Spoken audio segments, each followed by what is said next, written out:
All right, I have a question for the council. The next item on the list is Sullivan County Transitional Housing. We've scheduled about a half an hour for this. If you would like to take a quick break now and then resume, we can do that. So can we be back at 7:30? Is that possible? Okay. Okay. So we have with us this evening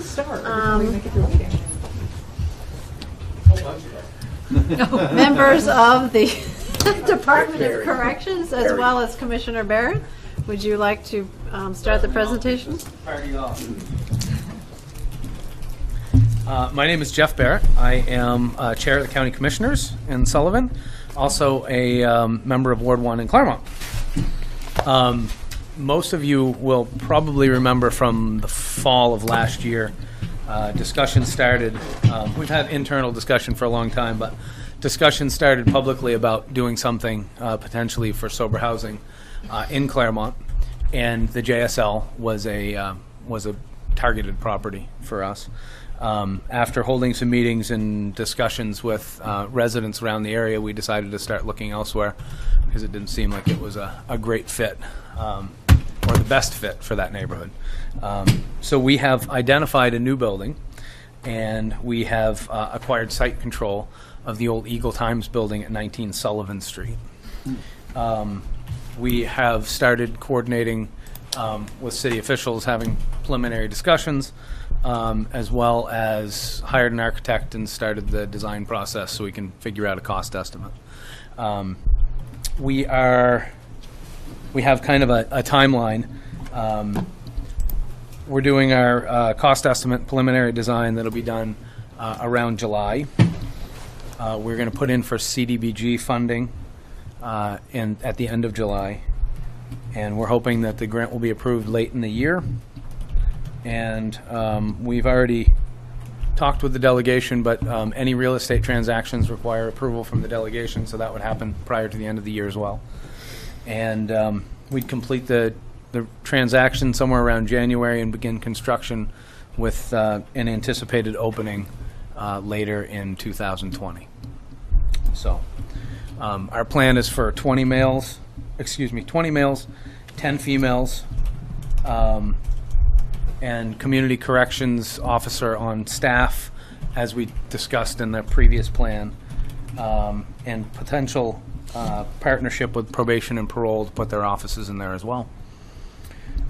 So with that kind of background and where we're headed, I'm going to hand it over to the superintendent of corrections, Dave Barry.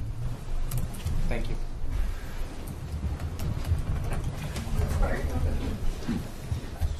Yes. Sure.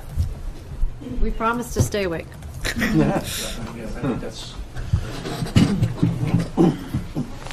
Good evening. My name is David Barry. I'm the superintendent of Sullivan County Department of Corrections. Donna McGee with me as well. She's the programs director. She did 90% of the work in this PowerPoint. It was not me.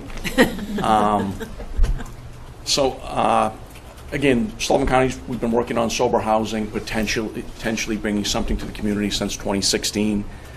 We did get held up at 169 Main Street, and it was more due to the cost per square foot. It wasn't that we decided to back away from a project. It just wasn't going to work in terms of grant funding. Arrow up. Trails is five-part programming. There's 5 different segments to it.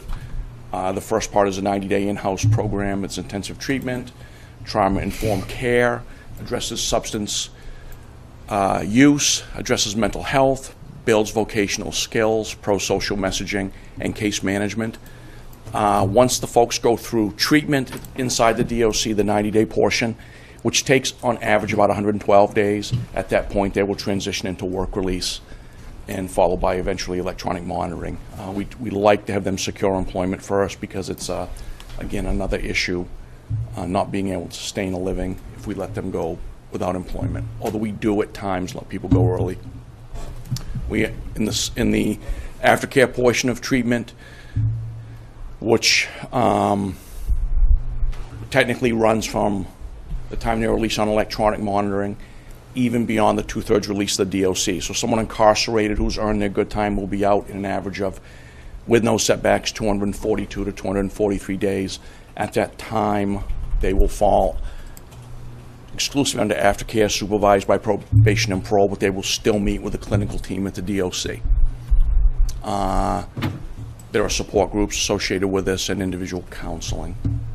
And Donna, feel free to speak up at any time. Well, I just was going to say that this is a model that is designed from the transition from jail to community model from the Urban Institute. So we didn't invent this. This is really following protocol and best research from out of both Canada and Cincinnati and other places. So this was, if you recall, we had second chance grant funding to start this. We don't have that anymore. We're cruising right now with this program, and we're getting a lot of attention from other jails and other communities that are using, trying to get this model. And so it's under that, and it appreciates that people have certain factors that come in for criminogenic needs, we call them, that can be altered and changed and helped. And then it reduces their chances of coming back to jail. It also reduces their chances of having reoccurrence with mental health issues. It reduces their chances of reoccurrence with substance use issues. So these are the things that we're targeting in the jail. But there's only so much we can do while we have them for the 4 or 5 months that we have them. And the Trails, a similar model to Trails, is now currently in Belknap. Core program, Carroll County is Trust, Grafton County Firm, Merrimack County SOAR. So there are versions of Trails that has because of the success in programming, has been adopted by other correctional facilities in New Hampshire. So we're pretty pleased with that. Oops, wrong way. This is why Trails is successful, other than we have an incredible clinical team that meets with our offenders. It's the schedule, and you can see from the schedule that our men and women, from the time they get up, Monday through Friday, until after dinner, they are in some form of treatment and programming. It's not easy. It's much easier to go to Sullivan County Department of Corrections and not be in treatment. This is a challenge, and it's supposed to be a challenge. These men and women that are in treatment, when they are not in programming during the week, they do work on the weekend. They work in the county home, washing dishes. They might work outside in the lawn, and they may also work in the inmate garden program. And the laundry. In the laundry. We do the laundry for not only the OC but the nursing home. So they have part in that. But this is why the program is successful. And this curriculum is updated constantly, and it does change. I'm still going to go the wrong way. Donna, you want to go? So when we started talking about presenting to you folks, I went to the case managers and I said, "Ooh, tell me from your case plans right now who has stable housing and who does not." So we just took every person who was in Trails and looked at and examined what their post-release plans were. Were they stable? Were they not? And as of January, 43% of the folks that were in our program or going out their program did not have stable housing. I just was amazed that it was this high, because I knew it was high, but we do know that this is a piece that's missing from what we're able to provide for folks, because we stabilize them on medication. If they have mental health needs, we arrange them to have medical insurance through Medicaid expansion. We work with them on their substance use issues. We do all these things and do other case management stuff, but then we send them back to the same environment, and we've had people just say, how can I go back there? Everybody's still, in the same old. So it's a really difficult place for people who really want to stay with the changes that they've made. And, there's just nothing in this community to help them with it. So you can see these are the criminogenic needs, by the way. I stuck them in there. family, mental health, substance use, criminal history. That's the only one that we can't change is the criminal history. So we do address all the other pieces. And in terms of specific numbers, I believe our highest year of Trails grads so far was 77. You want to go by percentages, that means we returned approximately between 31 and 32 offenders back into the community that year that did not have stable housing. So, again, it's not a surprise that that percentage of that population will struggle with relapse and potentially reoffend. So can I ask you, how are you defining stable housing? Because you've got both unstable and no stable housing arrangements. Well, you were talking about going back to an environment. I'm assuming we have folks that couch surf. That would be unstable housing. They do not have a place to go. They're not necessarily paying rent, and no stable. We have released folks who have no housing Straight to the straight to the shelter. which is really hard for us and them. And we do make arrangements, if possible, to send folks out of county if necessary for housing or into an additional program that may not replace but be similar to what we do in aftercare. So if we have someone that is sentenced in Sullivan County but potentially committed a crime in Sullivan County but lives out of county, we've sent folks to Manchester in stable housing. We've sent folks to Somersworth just recently and Pennacook. Yeah, because it doesn't make Pembroke. sense for us to rehome them here in this environment. This is not where they have supports and things like that. So we try to evaluate that and make sure that it's the smartest move for them in terms of their recovery. Thank you.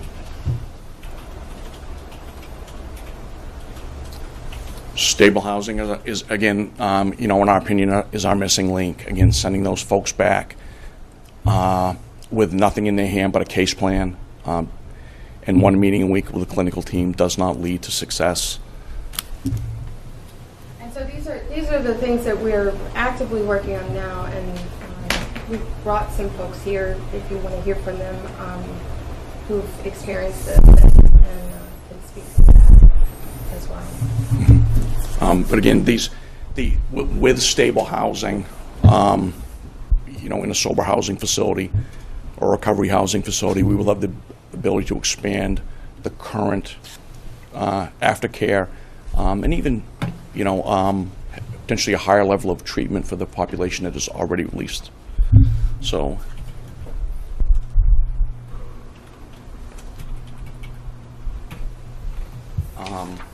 Donna? Yeah, this is a tough one. So I did some research on this knowing I was going to have to come speak.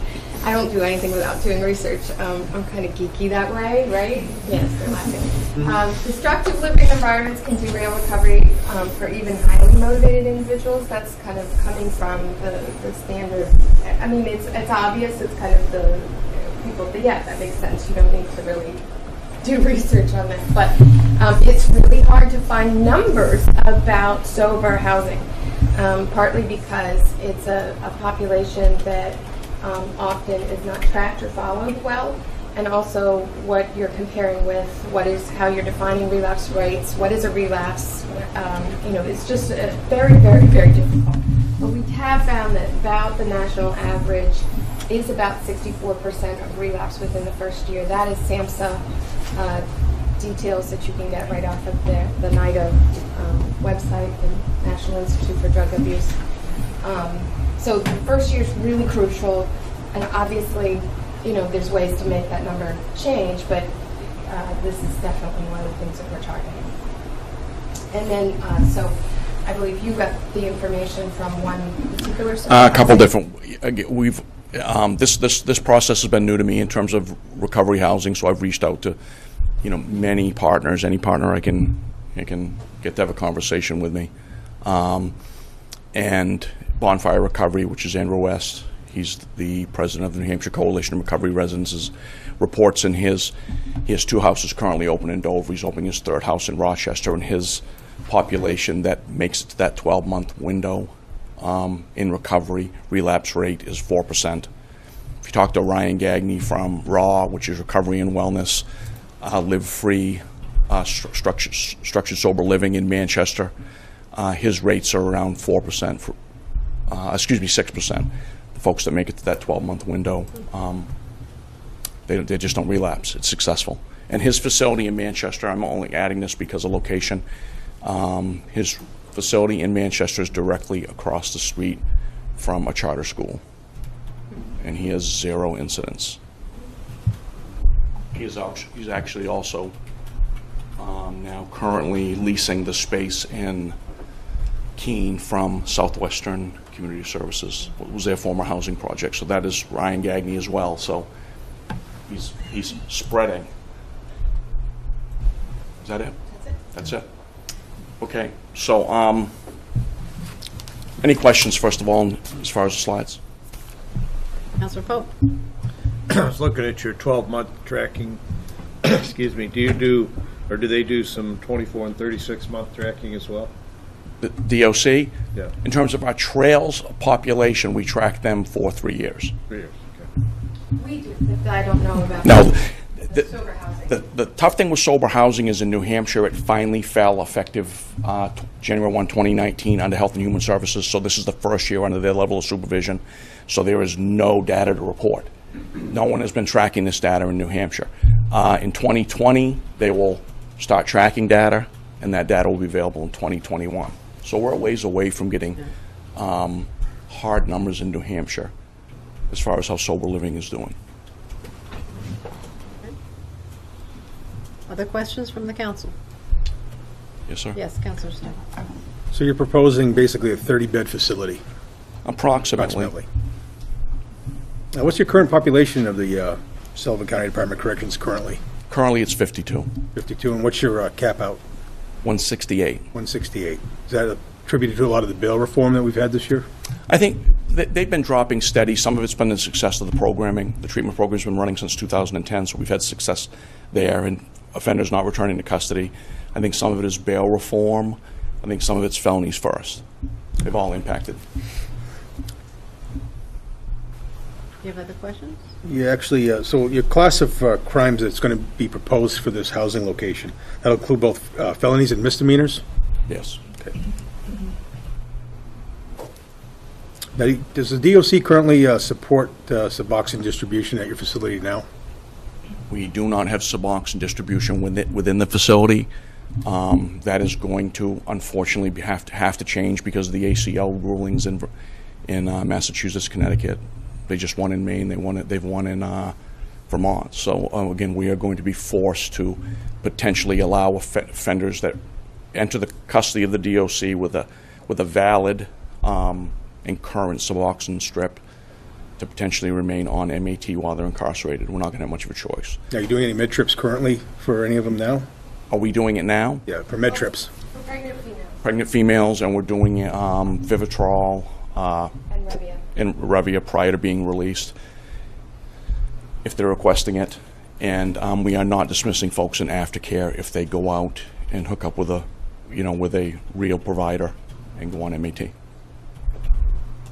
So in that second portion, just to be clear, the aftercare portion, people can access MAT.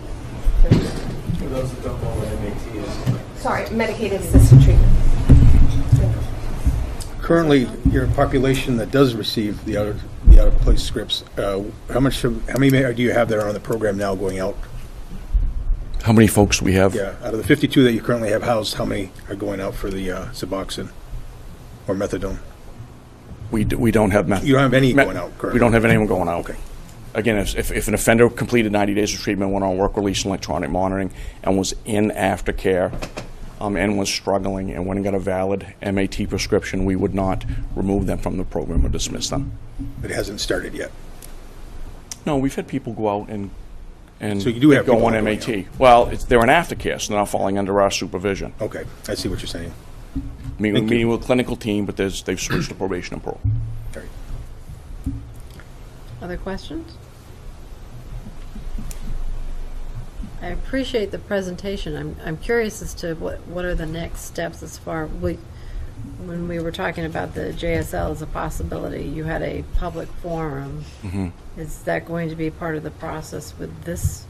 Well, I think site? we would welcome the opportunity to come back if the council has more questions. In terms of next steps, we haven't defined them. I anticipate us eventually having a public forum.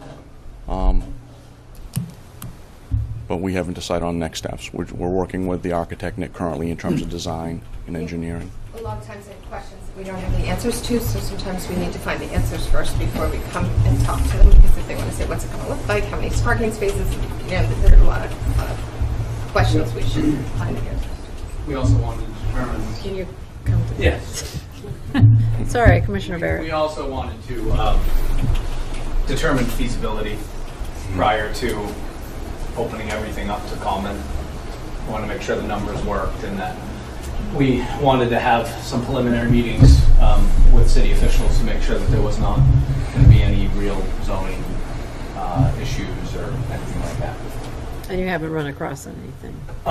We haven't run across anything yet, but we're really at a pretty low stage. We thought it was time to at least inform. Councilor Kier? I would love to hear from people that they brought with them. Okay. Just one question, does this have to come before the planning board? Probably, right? Yeah. Why wouldn't I it? believe it should.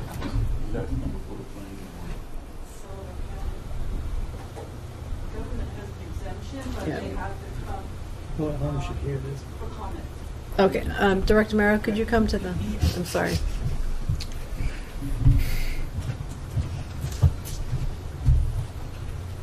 State has an exemption for government entities, so they won't be coming to the board for formal approval, but we are required to take government projects to the board for input. Okay, that's what I thought. So there would be a public, it would be a public process where people had input, they would have a place to go.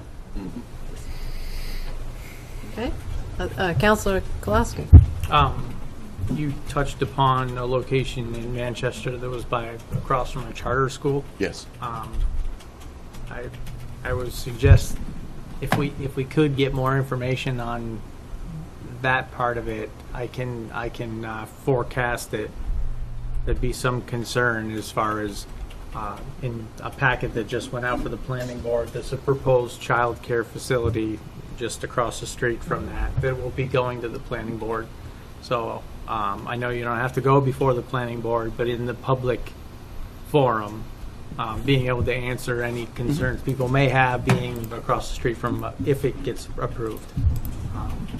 That part. And I just want to say that I can't say that I don't know that the need is there, because I've kind of experienced this on a personal level. And it's, I've had people reach out looking for assistance in housing, and I've directed them to the welfare office, and I'm familiar with dialing 211 to establish housing, and I'm familiar with reasons where people wouldn't be able to split up their family and move into what is here now and the environment. And the thing I picked up on that is they know that they're at risk, not having a place to go, not having the supervision, not having peer guidance, I guess. But to stand there and tell somebody, I don't know, my options are exhausted. Here's the sleeping bag. Good luck in a tent. And that happens. So Yeah, too often. I can understand, and I appreciate you coming before us. Thank you. Councilor Stone? Actually, Mr. Pope can go first. Well, I noticed that there were some other people here that came to potentially speak, wanted to ask the council if we wanted to offer them a chance. Is that okay? Certainly. Okay.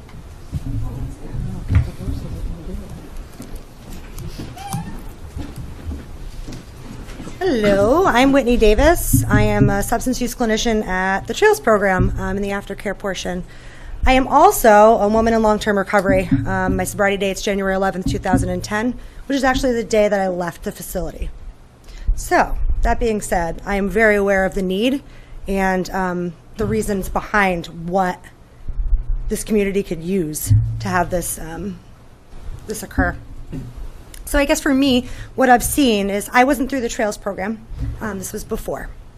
But what I've seen in my experience, personal experience, as well as my professional experience, is that repeatedly people are being put out into the community, and they're getting to put places where they're in apartments and there's unsafe situations, there's substance use. You know, they're going back with family members that may be using, or abusive situations. Being a felon means that you're going to be paid less. You know, you have these consequences, your actions, but you're making $8 an hour. Can you really afford housing?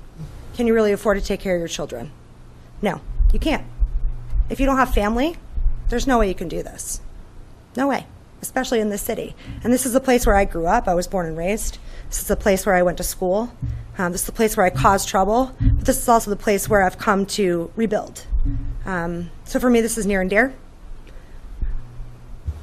I know for my personal experience, the only reason why I'm sober today is because I had the help of family and friends.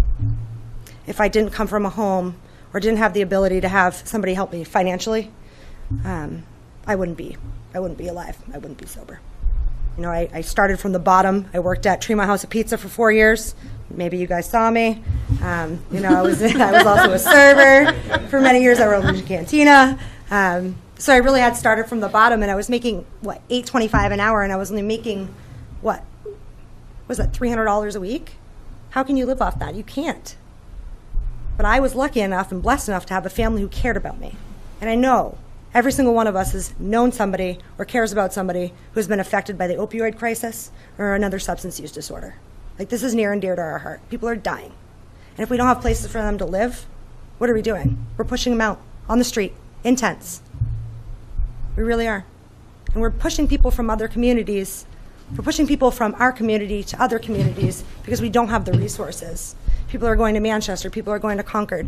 Well, we're suffering. I have friends who have died. You know, this disease has affected me personally, and it's the reason why I stand here today is because I firmly believe that people can recover. These folks behind me are another testament to that. So I think that we're doing a disservice to the city. I think we're doing a disservice to our young folks by not allowing this to be here. So thank you. Thank you. Hello, I'm Monique Cook. I actually recently just graduated the Trails program like 9 months ago.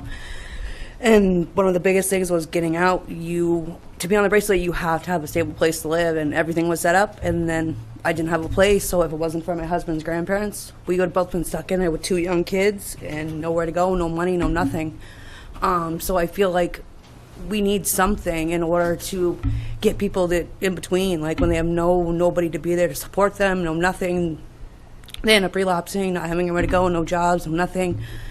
I feel like Claremont needs something, because while I was in there, all these single moms are talking about going to sober living, and we have nothing around here, so now they're away from their kids, and it's just unproductive, and like it just pushing everyone away from their family and everything, and makes it harder being sober and trying to be in recovery. So I feel like it's something that Claremont really needs. Thank you. Thank you. Tyler Cook. I recently graduated the program as well. I graduate aftercare in September.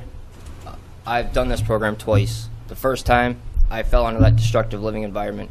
I went and stayed with friends who continuously used, so I got back up and started using again. This time, I got out, had the support behind me, and was able to stay clean, and I'm still clean to this day. It's been over a year now, and if it wasn't for Miss McGee and all these guys helping us, I'd probably be back in there, wasting my life away behind bars. So this is something we really need for everybody. And it's not just going to be for Sullivan County people. If you're from Concord and just got out of prison and you need have family down here, you have a place to go. So it's useful for numerous counties around. Thank you. Thank you. Thank you. Questions? Yes, Mr. I'm struck McLean. by the potential of the ripple effect. You know, this is such a beneficial program, and you know, every life that straightens out and gets a second chance and actually succeeds, how many other people are impacted by that or weren't impacted by it? The avoided cost, you know, I think it's just incredible. So not only are the people that are participating in the program, but I would think that all the people that care about them or who are dependent upon them in some fashion are also getting a major boost. Couldn't agree more. Anything else from the council? Councilor Kolaski. Sure. Two things. One, thank you for sharing your stories. That I know how hard that is to air it all out in a public forum. So kudos. For anticipating what, just like the JSL discussion, what will happen in the community.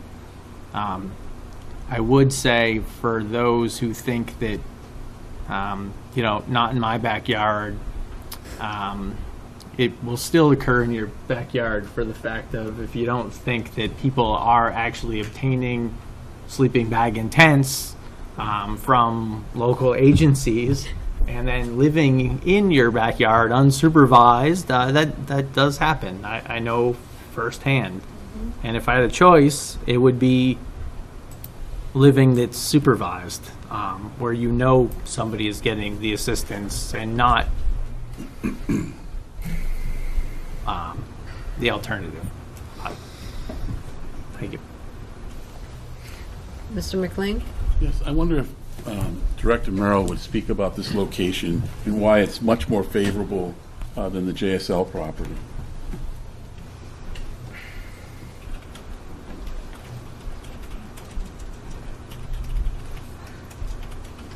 I think that there was discussion early on about needing a housing units that were within walking distance of most services that people were going to require, because some of the folks coming into this housing don't have transportation. And so this particular building is also, there are residential homes on that street, but it's not entirely residential. It's a mixed neighborhood, so there's work, services, and residential. I think that I think it's a much better location, honestly, than the previous one. And I don't know what the budget looks like yet for the project, but it will not be inexpensive.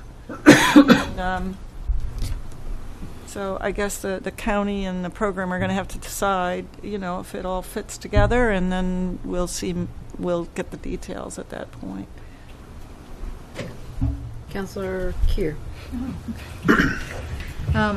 I also want to kind of echo what I think a lot of people have already said, but I think it's important to say it again, is that this is such a necessity for our county and our city. I know there's a lot of people who say not in my backyard, but our city is well situated with the resources that are needed to have this in our city. The location is, I think, much better as well. And this really does affect, I think, every person, whether they maybe realize it or not. It hits very close to home for me. I have a family member living with me who was in a situation where they needed to have a positive support in their life so they wouldn't fall back into bad situations. But not everybody has that, and it's so essential for anyone to be able to move forward, to have some kind of support. If you have family support, that's fabulous, but a lot of people don't. A lot of people are a lot less, I don't know, like I consider my life very gifted to be where I am and have the support I have, but not everybody has that.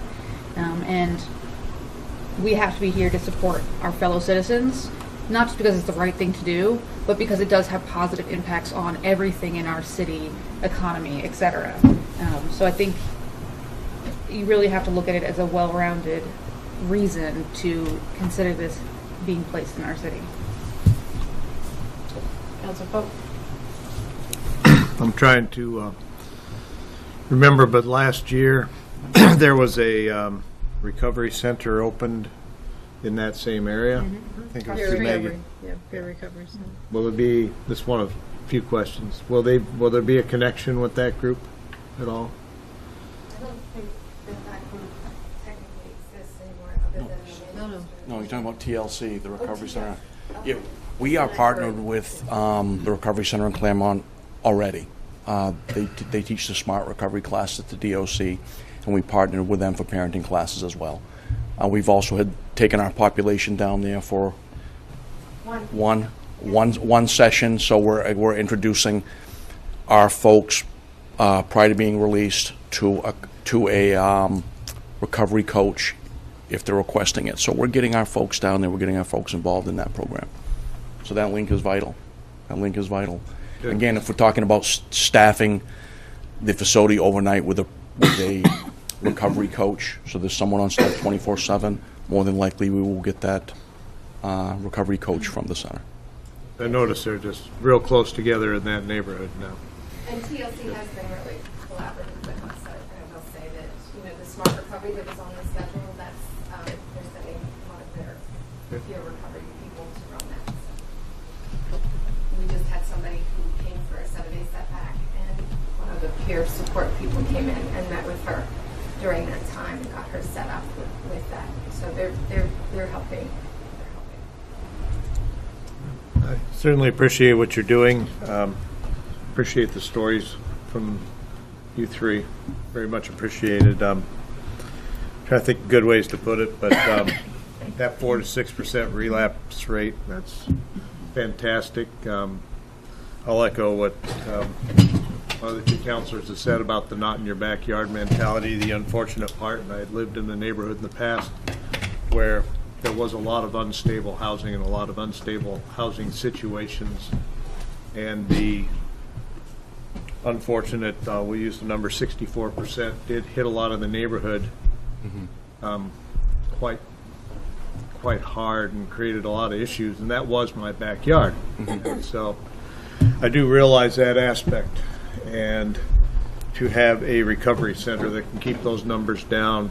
I saw the ripple effects of the 64% issue of relapse and the ripple effects not just on our neighborhood and on our family from those people who were a problem, but also in their families themselves. It was a constant. We could almost tell who was coming back and how long they were going to be out.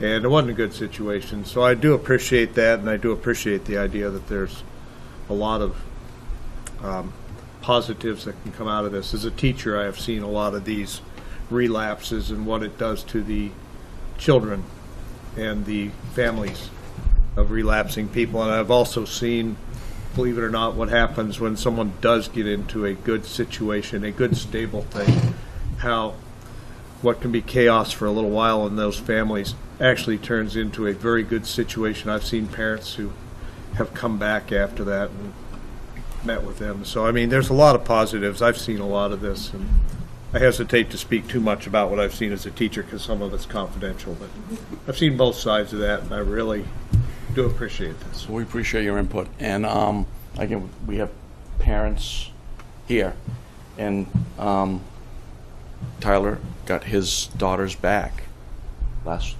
week. Yeah. Due to before my ex had custody of my kids, and because I was using and everything, I didn't have a shot at having them. Well, she is messed up, and now because I am in this program, I've given the state all my information about this and everything, and because of that, I now have custody of my 2 girls. So it has helped in numerous ways for me and my wife both. Sober parent, and he'll raise sober children.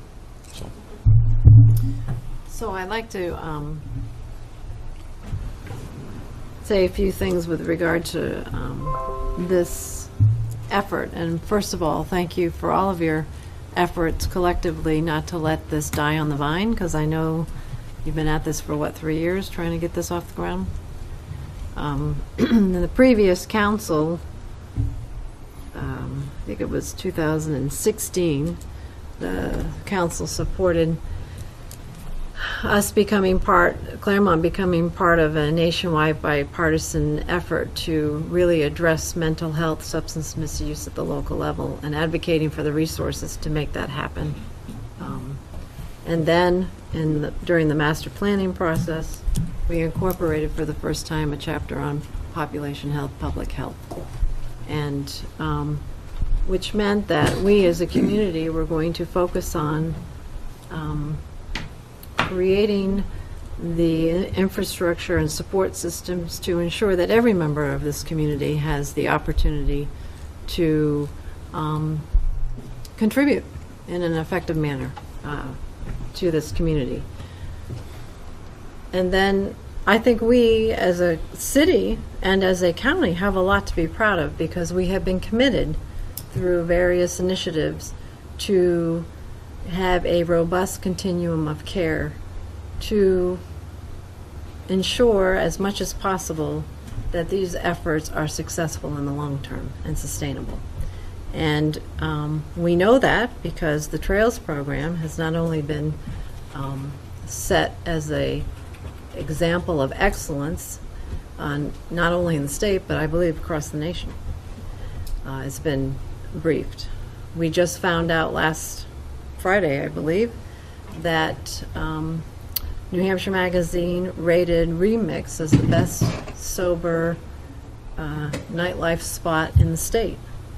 We have people here in this community, many people working at this issue from different perspectives, committed to helping people be well.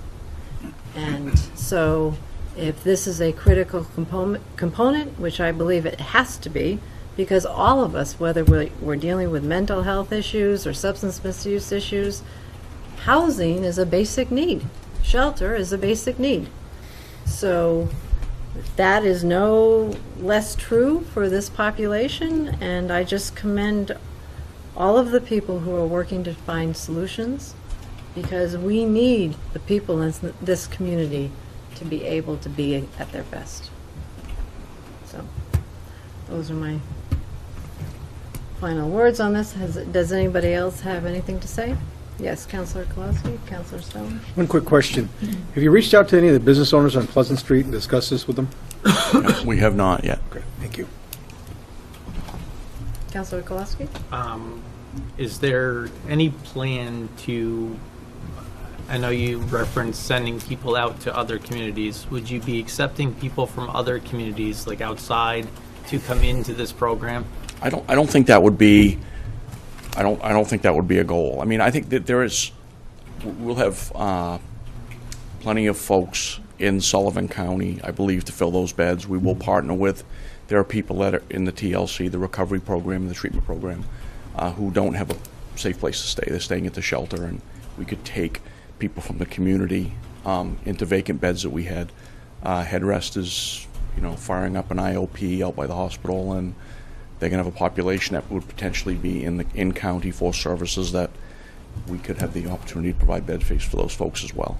So if they're in treatment and recovery, we would probably have space for just the folks in our community. I just asked because my personal feeling is I wouldn't want to be seeing people from other communities come in here and be part of the 4% or 6% that didn't make it and are now out on the streets in this community.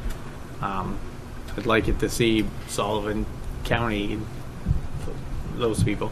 I mean, I would have a hard time selling that to someone else, that other people are going to be influxing into the community for this program. Yeah, I think between the recovery center, turning points, headrest, folks that are getting services, West Central Behavioral Health, we will have an opportunity to fill our beds without reaching out of the county and our Trails population. But that said, I can't help but advocate for people who maybe are being released from prison, who are from this community, and this is where they're I know how what's been put into policy, and I do totally 100% think that we should prioritize any local people over anybody coming in from outside. But I just want to put my 2 cents in here. We do partner with probation and parole in terms of a supervision level in our aftercare. So I would assume if probation and parole are having offenders that are struggling, they would potentially put them in sober housing. And I think that's a great idea, because they're folks that are living here anyway. Folks that are going to be working here and returning. I don't anticipate a behavioral problem in the neighborhood based on if probation and parole is in the same location, let alone one of your own staff members. Community corrections officer, 40 hours a week. and we will camera up the building like it's part of the Department of Corrections. And I hate to say this, but given the location that it's at, I mean, I can drag my finger in two directions on the map where a lot of police calls end up that are. I think it would do something for helping clean up the intersection.